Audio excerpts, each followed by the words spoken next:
For all the knobs, let's take a look at those. Now, I noticed there was a little bit of an issue on at least this one side. Yeah, I think it's only on this side.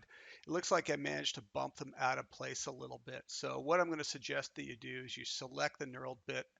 Could actually be the base that's bumped over. I think it's the base that's bumped over, to be honest with you. If we look at the local axis in it, it's an X, so Alt right click local or change it right here to local. I find Alt right click local easier.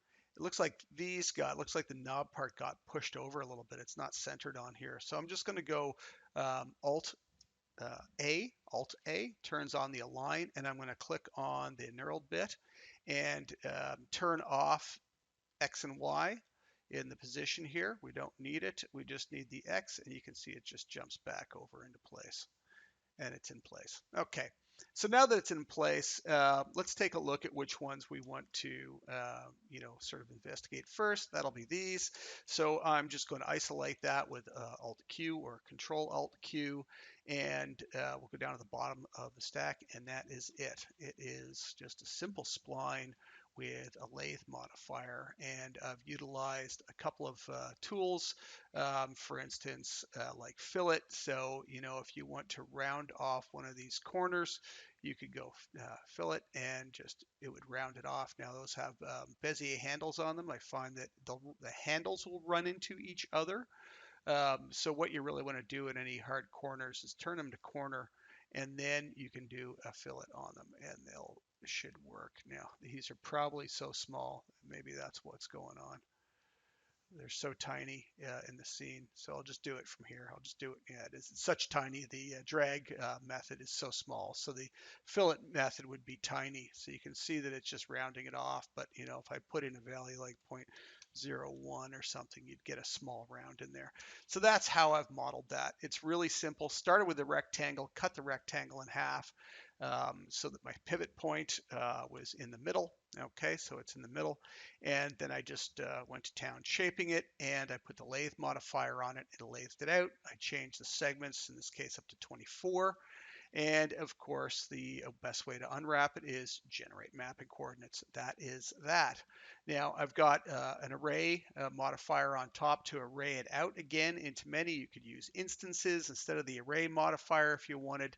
But let's just take a look at the UVs. Doesn't really need an unwrap if we're not going to touch it, because lo and behold, it's already unwrapped. So if we look at the checkerboard pattern, it already is. Now, this would work well, but it may not really work perfectly. The wrap around it's good, but maybe we want the top sort of capped off.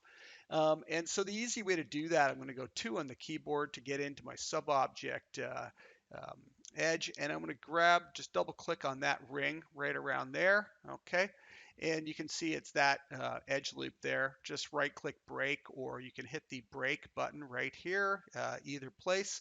And now I've got that chunk, so I'm going to go to polygons and turn on select by element, and I can grab that element.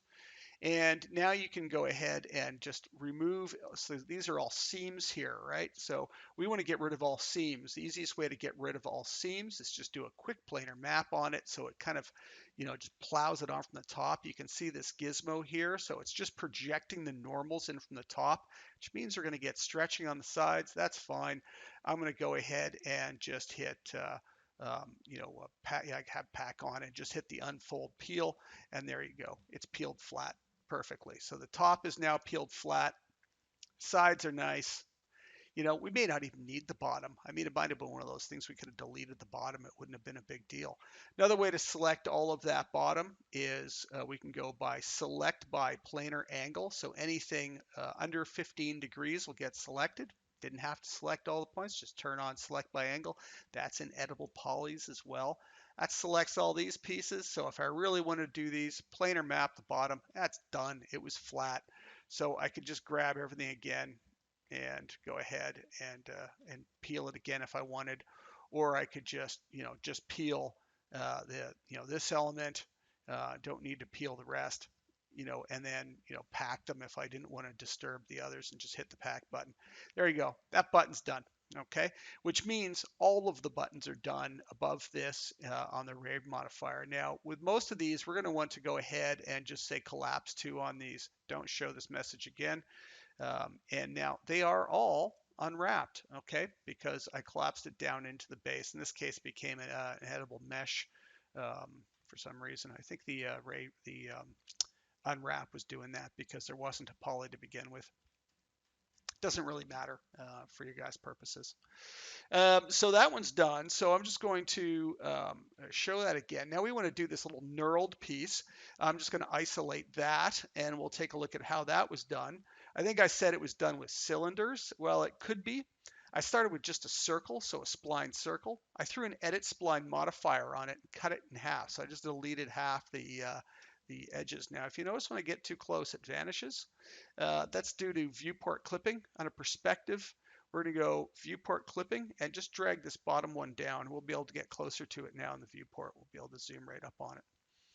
Something else I did is I also took the, looks like this is all out of order, reset order. Thank you. There we go.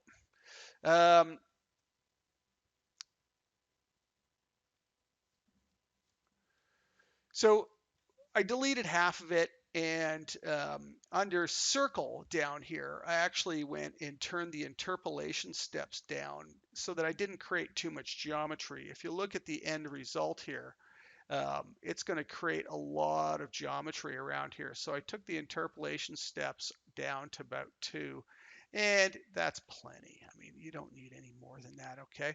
So I use the edit spline, above the circle. I then added an extrude modifier.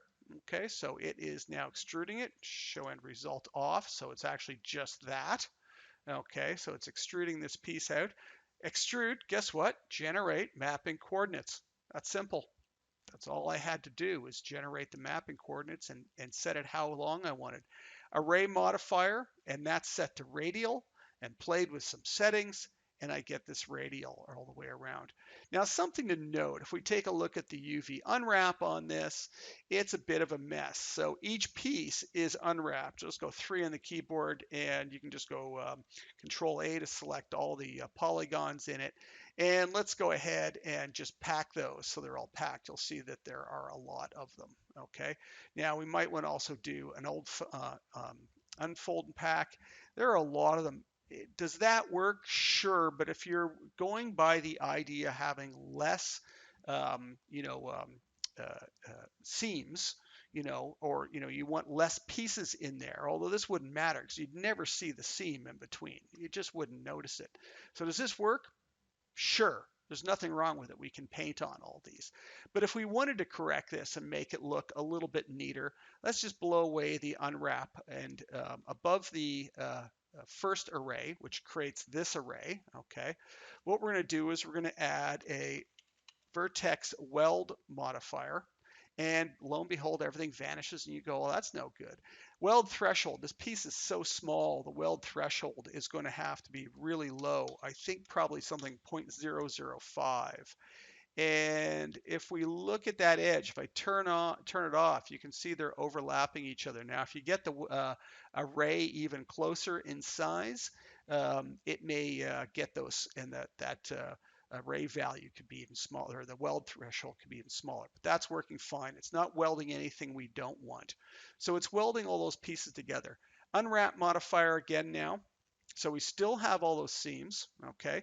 I'm going to go into the polygon mode, Control A and select everything, and I want to get rid of all the seams. So I'm just going to go ahead and hit Quick Planar Map.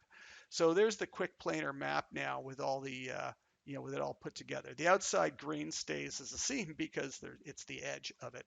So now what we can do is we can simply break it up however we want. So I could break it into 4 pieces really easily, 2 on the keyboard to get into my edges. I'm going to take that edge. I'm going to go grab an edge in here, buried down in there. And you know what? I'm going to turn this off of high quality down to standard so I can see what I'm doing better. That's that one there. And we'll take that one there. And I'll buzz around to the other side and grab that one there. So they're all deep in the crevices where we're not going to see them anyways.